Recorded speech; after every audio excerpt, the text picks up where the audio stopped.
Baik, Assalamualaikum warahmatullahi wabarakatuh. Perkenalkan sebelumnya, nama saya Afrizal Rahman, BP 1510532061.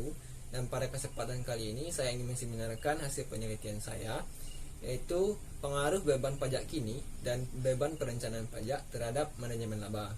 Nah, sebelumnya saya ingin berterima kasih dulu kepada dosen pembimbing saya, yaitu Bapak Dr. Andus Amsal Junid, MBus PGD IPBus CA AK, dan dosen penelaah saya yaitu Ibu Dian Yuni Anggraini SAI MSAK. Baik, kita langsung saja masuk ke daftar isi, yang mana untuk pertama itu kita akan membahas tentang bab 1 yaitu pendahuluan. Itu berisikan juga latar belakang, rumusan masalah, tujuan penelitian. Dan kedua yaitu bab 2 yang berisikan dengan tinjauan pusaka. Yang ketiga yaitu bab 3 yaitu metodologi penelitian, dan yang keempat yaitu bab 4 hasil penelitian dan pembahasan saya, dan yang kelima yaitu bab 5 yang berisikan penutup dan saran. Baik, kita masuk ke bab 1 yaitu pendahuluan. Yang pertama yang akan kita bahas adalah latar belakang. Nah, untuk latar belakang saya meneliti ini adalah yang pertama yaitu setiap manajemen perusahaan pasti menginginkan adanya laba yang tinggi dengan harapan mendapatkan bonus dari perusahaan. Di lain pihak,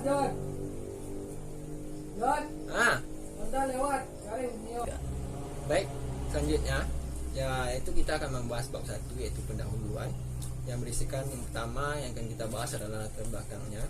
Yang pertama, kenapa saya meneliti ini? Karena di setiap manajemen perusahaan menginginkan adanya laba yang tinggi dengan harapan mendapatkan bonus dari perusahaan tersebut. Dan di lain pihak, stakeholder membutuhkan informasi laba untuk menaksir risiko dalam investasi dan kreditnya. Dan selanjutnya yaitu setiap perusahaan memiliki beban pajak yang harus dibayarkan setiap tahunnya. Dalam hal ini membuat peluang manajemen mendapatkan laba yang tinggi akan terganggu akibat adanya beban yang harus dibayarkan kepada Direktorat Jenderal Pajak. Nah, oleh karena itu manajemen berusaha untuk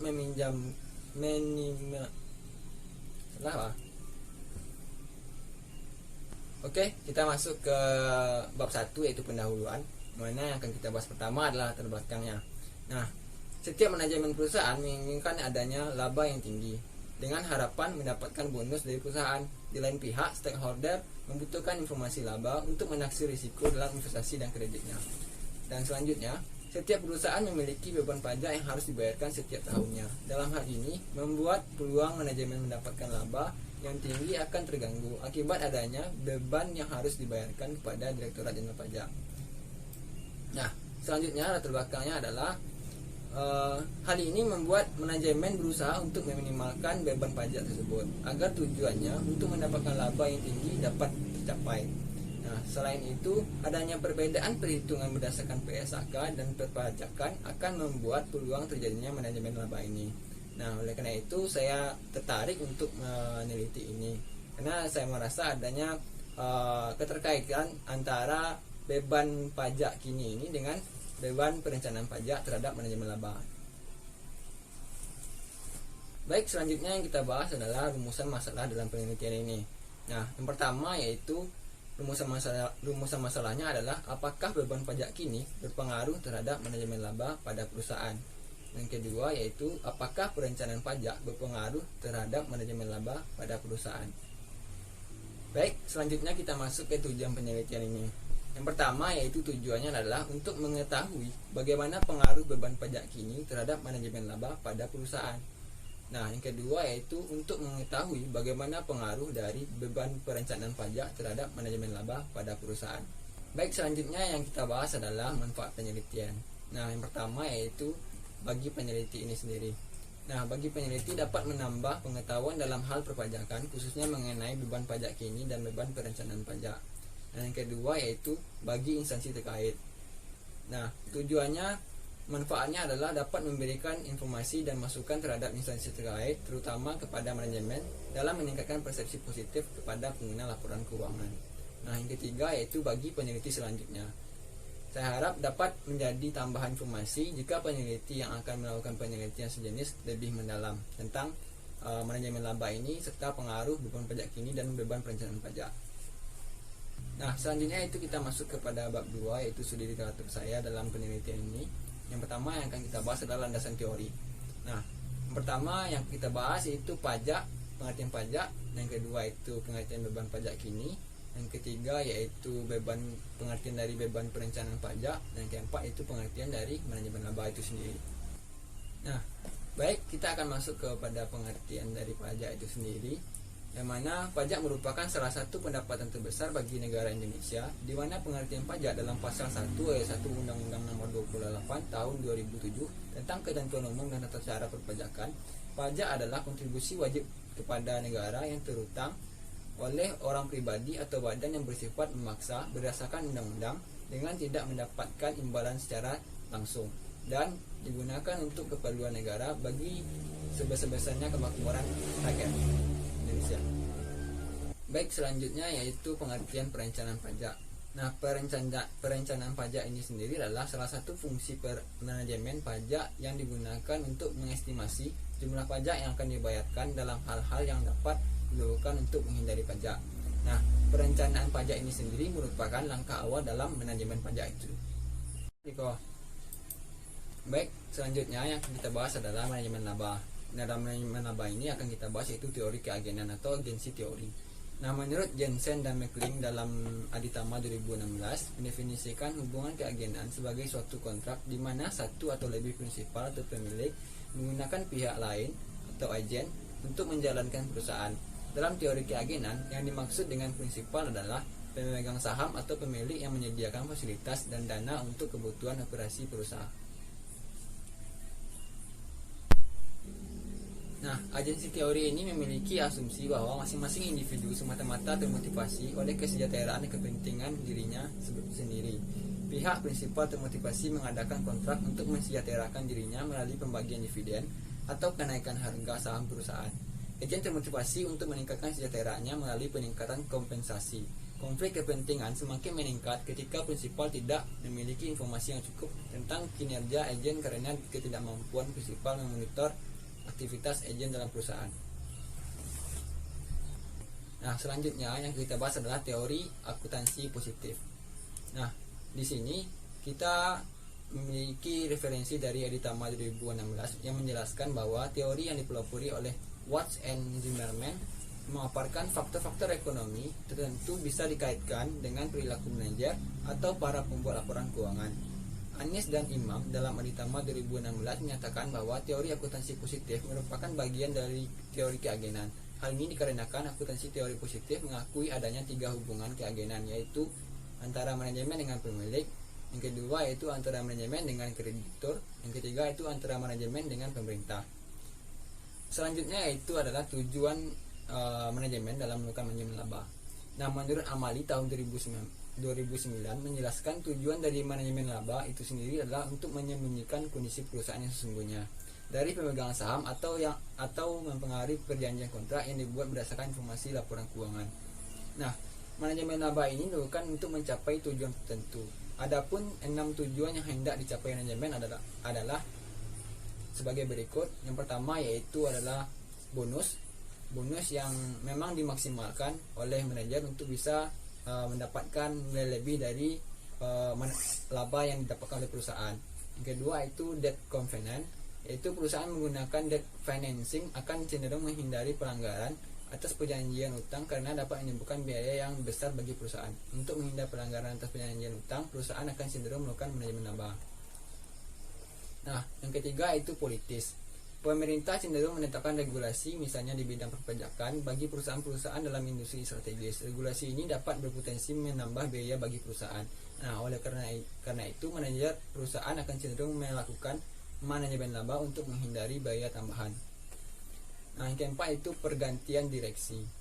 Nah, manajemen laba juga dapat dilakukan untuk alasan pergantian direksi. Misalnya, untuk memaksimalkan bonus yang akan diterima atau menunjukkan kinerja yang baik berdasarkan angka-angka pada laporan keuangan.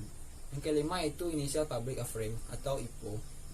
Manajer perusahaan yang melakukan penawaran saham perdana atau IPO cenderung melakukan manajemen laba dengan harapan dapat meningkatkan harga saham di pasar modal. Nah, yang keenam itu mengkomunikasikan informasi laba dapat dilakukan untuk menginformasikan informasi privat private mengenai prospek laba perusahaan kepada investor. Nah, selanjutnya itu adalah bentuk-bentuk dari manajemen laba. Nah, manajemen harus memiliki strategi agar manajemen laba yang dilakukan tidak diketahui oleh pihak luar. Adapun bentuk-bentuk manajemen laba yang dikemukakan oleh Scott dalam Herdawati tahun 2015 yaitu yang pertama adalah taking a bet. Yang kedua yaitu income minimization atau minimasi laba. Yang ketiga yaitu income maximization atau maksimasi laba. Yang keempat yaitu income smoothing atau perataan laba. Nah, selanjutnya yang kita bahas adalah teknik dari manajemen laba itu sendiri. Semakin banyak manajer mendapatkan pengetahuan atau pelatihan tentang akuntansi, maka semakin mudah pula bagi manajemen tersebut untuk melakukan praktik akuntansi yang dapat digunakan untuk melakukan manajemen laba. Nah, adapun teknik-teknik umum yang digunakan dalam manajemen laba menurut STIS tahun 2009 adalah sebagai berikut. Yang pertama, yaitu penentuan waktu transaksi yang tepat, yaitu dilakukan dengan mengatur transaksi yang akan dilakukan dengan tujuan untuk memastikan bahwa transaksi dilakukan pada periode yang tepat atau paling yang menguntungkan. Nah, yang kedua yaitu perubahan dalam metode atau estimasi akuntansi, yaitu dilakukan dengan memanfaatkan fleksibilitas standar akuntansi yang tidak secara tegas menyatakan metode atau estimasi yang harus diterapkan ataupun tidak boleh diterapkan. Nah, yang ketiga yaitu akuntansi tidak sesuai standar, yaitu teknik manajemen laba dengan melakukan penyimpangan secara sengaja terhadap standar akuntansi itu sendiri. Nah, yang keempat yaitu transaksi fiktif, yaitu teknik manajemen laba yang memanipulasi informasi dengan mengakui transaksi yang sebenarnya tidak terjadi ataupun tidak mengakui transaksi yang telah terjadi. Nah, selanjutnya itu pengukuran manajemen laba. Nah, menurut Sulistianto tahun 2008, manajemen laba biasanya diteliti dengan cara pembentukan hipotesa oleh peneliti, kemudian manajemen laba kemungkinan bisa muncul dan menguji kemungkinan tersebut dengan penggunaan metode yang tepat. Nah, secara umum ada 3 pendekatan untuk mendeteksi manajemen laba, yakni yang pertama yaitu model berbasis agregat akrual. Model yang digunakan untuk mendeteksi aktivitas rekayasa ini dengan menggunakan dictionary akrual sebagai proksi manajemen laba. Model ini dikembangkan oleh Haley, D'Angelo, Jones, Dichow, Sloan, and Sweeney. Dan yang kedua yaitu model berbasis spesifik akrual. Pendekatan yang menghitung akrual sebagai proksi manajemen laba dengan menggunakan item laporan keuangan, yaitu model berbasis distribution of earnings after the management. Nah, pendekatan dengan melakukan pengujian secara statistik terhadap komponen-komponen laba untuk mendeteksi faktor-faktor yang mempengaruhi pergerakan di laba itu sendiri. Nah, selanjutnya yaitu dari kerangka pemikiran penelitian saat ini. Nah, kerangka pemikiran ini bisa teman-teman lihat pada slide, yaitu beban pajak kini terhadap manajemen laba dan perencanaan pajak terhadap manajemen laba. Nah, selanjutnya itu pengembangan hipotesis. Nah, hipotesis pertama yaitu adalah beban pajak kini berpengaruh terhadap manajemen laba, dan hipotesis kedua yaitu beban perencanaan pajak ini berpengaruh terhadap manajemen laba. Selanjutnya kita masuk ke bab 3 yaitu metodologi penelitian. Nah, yang pertama itu saya menjelaskan tentang populasi dan sampelnya. Populasi dalam penelitian ini adalah seluruh perusahaan manufaktur subsektor makanan dan minuman yang menerbitkan laporan keuangannya dan telah dipublikasikan di BEI tahun 2016 sampai tahun 2018. Nah, sampelnya yaitu saya menggunakan teknik purposive sampling. Nah, untuk sampel nanti akan dilihat di slide apa saja yang saya jadikan jadi sampel untuk penelitian kali ini. Nah, yang kedua yaitu metode pengumpulan datanya. Nah, dalam penelitian ini saya menggunakan metode pengumpulan data yaitu data sekunder berupa laporan tahunan. Nah, yang selanjutnya yaitu variabel penelitiannya. Dalam variabel penelitian ini yaitu yang menjadi variabel independen adalah beban pajak kini. Yang kedua yaitu beban perencanaan pajak, dan variabel independennya adalah manajemen laba. Nah, selanjutnya itu metode analisis data. Nah, di sini saya menggunakan tiga analisis data metodenya. Yang pertama yaitu uji asumsi klasik yang berupa ada uji anormalitas, uji multikolonialitas, dan uji heteroskedisitas, serta uji autokolerasi. Nah, yang kedua itu analisis statistik deskriptif. Yang pertama yaitu rata-rata, modus atau mode, dan yang ketiga itu ada median di dalamnya. Nah, yang ketiga yaitu uji hipotesis. Yang pertama menggunakan analisis regresi berganda, yang kedua itu menggunakan koefiensi determinasi, yang kedua dengan menggunakan uji T. Nah, selanjutnya itu ke bab 4, yaitu hasil penelitian dan pembahasan. Yang pertama kita masuk ke deskripsi objek penelitiannya dulu. Yang pertama, kriteria yang pertama untuk jadi sampel di perusahaan di penelitian ini adalah perusahaan manufaktur subsektor makanan dan minuman yang terdaftar di BI tahun 2016 tahun 2018, yang mana setiap tahunnya dari 2016, 2017, 2018 itu sama-sama berjumlah 18, sehingga totalnya itu 54. Nah, yang kedua itu perusahaan manufaktur subsektor makanan dan minuman yang tidak mempublikasikan laporan tahunan dan laporan keuangan dari tahun 2016 sampai tahun 2018. Itu dari tahun ke tahun itu ada 6 perusahaan yang tidak melaporkan atau mempublikasikan laporan tahunannya. Jadi totalnya 18. Yang ketiga yaitu perusahaan manufaktur subsektor makanan dan minuman yang tidak mengungkapkan informasi yang lengkap untuk faktor-faktor yang diteliti. Nah, dari tahun ke tahun dari 2016 dan sampai tahun 2018 itu berjumlah masing-masing 1 perusahaan. Jadi totalnya 3. Nah, jadi jumlah atau total yang bisa saya teliti dalam penelitian ini adalah 33 sampel. Nah, selanjutnya kita masuk ke hasil uji statistik deskriptif yang saya lakukan. Pertama itu terlihat pada slide, yaitu ada data di laba bersih yang digunakan untuk penelitian ini, dan data dari harga saham dan data dari nilai pasar. Nah, dari tabel di atas dapat dilihat nilai laba bersih memiliki nilai min yaitu 127 triliun, dan nilai mediannya yaitu 27,6 triliun, dan serta nilai mode sebesar min 50 miliar. Nah, selanjutnya yaitu adalah nilai harga saham yang memiliki nilai min yaitu Rp4.091,27 dan nilai median sebesar Rp1.600, serta nilai mode sebesar Rp1.350. Sedangkan nilai pasar memiliki nilai min yaitu Rp28.100 triliun dan nilai mediannya sebesar Rp860 triliun, dan serta nilai modenya atau modusnya yaitu Rp200 miliar.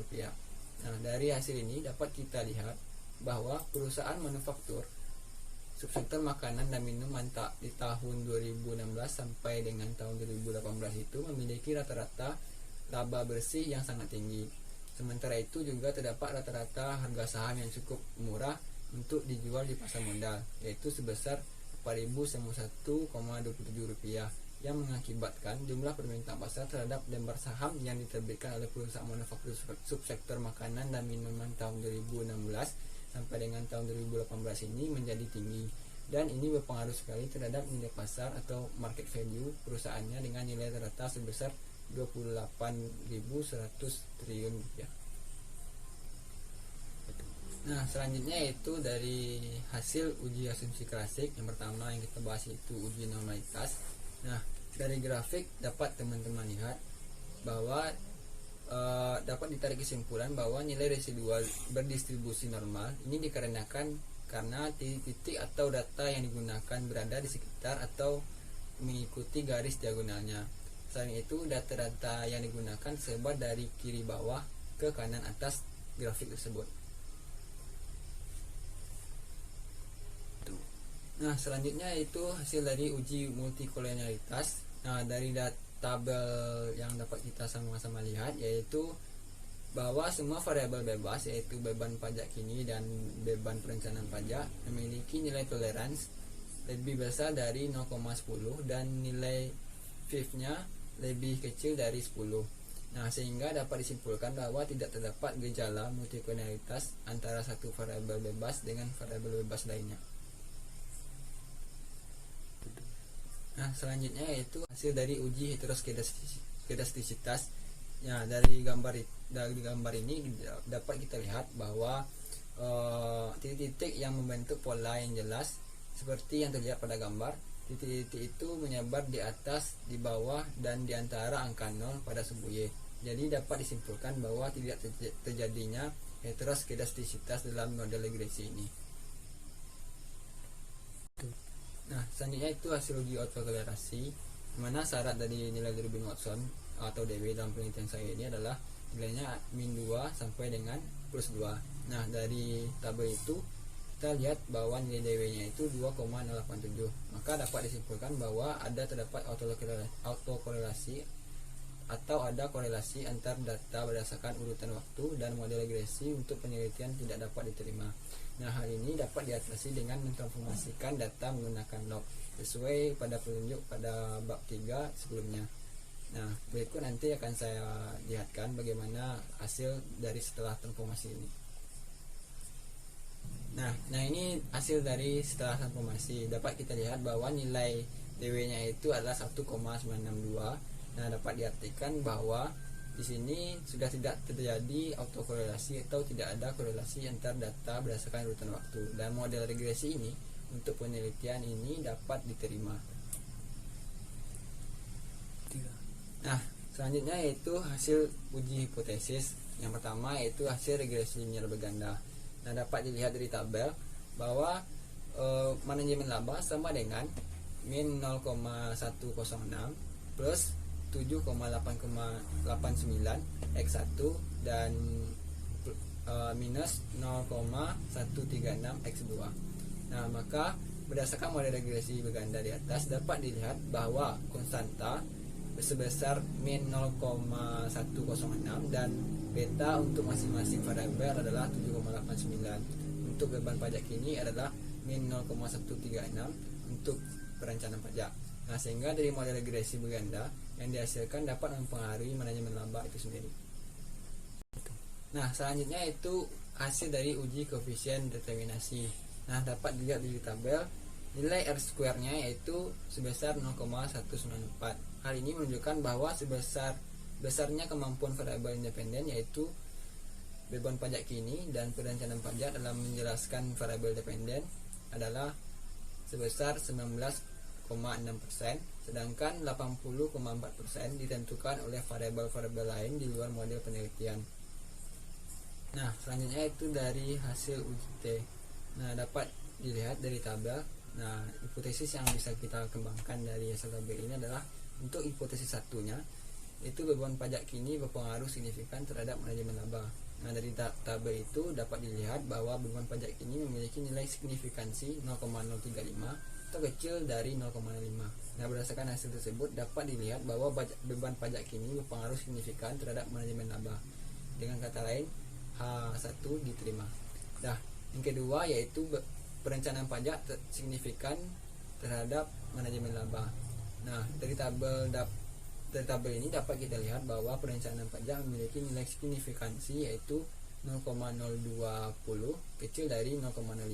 Berdasarkan hasil tersebut dapat dilihat bahwa perencanaan pajak berpengaruh signifikan terhadap manajemen laba. Dengan kata lain, H2 diterima. Nah, selanjutnya itu masuk ke pembahasan. Nah, bagaimana sih pengaruh beban pajak kini terhadap manajemen laba dan pengaruh beban perencanaan pajak terhadap manajemen laba itu sendiri.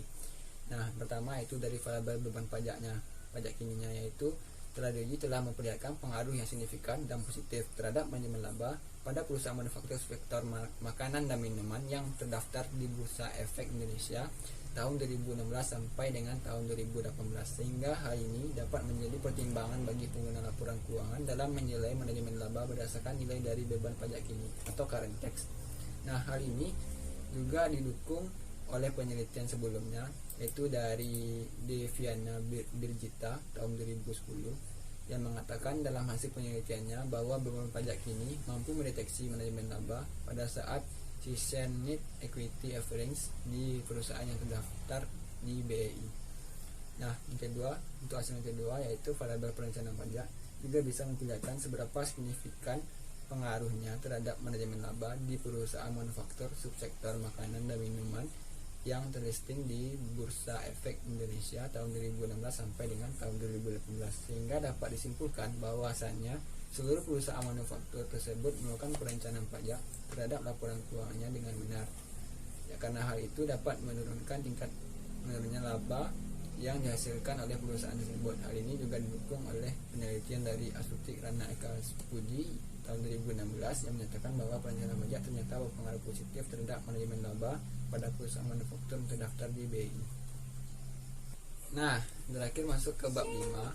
Yang pertama kita akan bahas tentang kesimpulan, yaitu beban pajak kini berpengaruh positif terhadap manajemen laba pada perusahaan manufaktur sektor makanan dan minuman yang terdaftar di BI tahun 2016 sampai dengan tahun 2018. Nah, yang kedua yaitu beban perencanaan pajak berpengaruh positif terhadap manajemen laba pada perusahaan manufaktur subsektor makanan dan minuman yang terdaftar di Bursa Efek Indonesia tahun 2016 sampai dengan tahun 2018. Nah, selanjutnya yaitu keterbatasan dari penelitian ini. Yang pertama, periode pengamatan dalam penelitian ini hanya selama 3 tahun pengamatan, yakni dari tahun 2016 sampai dengan tahun 2018. Selain itu, sampai penelitian diperoleh jumlahnya hanya 11 perusahaan. Yang kedua, yaitu variabel yang digunakan masih terbatas, yaitu 2 variabel independen dan 1 variabel dependen. Nah, yang ketiga itu data yang digunakan hanyalah data sekunder yang berasal dari laporan tahunan perusahaan. Nah, baik, sekarang masuk ke saran dari saya untuk penelitian selanjutnya. Diharapkan memakai periode penelitian yang lebih lama dengan menambah tahun penelitian untuk menghasilkan informasi yang lebih reliable. Dan yang kedua yaitu penelitian selanjutnya diharapkan juga dapat mengembangkan variabel independennya yang digunakan dalam melihat adanya manajemen laba. Yang ketiga yaitu untuk semua investor, jika ingin mengambil keputusan yang tepat untuk melakukan investasi dan tidak pada perusahaan tersebut, harus mencari tahu terlebih dahulu tanda-tanda perusahaan melakukan manajemen laba. Nah, yang terakhir yaitu pada pemerintah. Nah, sarannya pemerintah selaku penerima pajak harus mengetahui indikasi adanya tindakan manajemen laba yang dilakukan oleh perusahaan oleh seluruh perusahaan wajib pajak. Akhir, makan durian gak pakai sirih. Cukup sekian dan terima kasih. Nah, mungkin untuk seminar kali ini saya cukupkan, dan mungkin ada pertanyaan untuk teman-teman yang lain dalam forum ini, dalam seminar ini, saya persilahkan. Dan saya tutup seminarnya. Assalamualaikum warahmatullahi wabarakatuh.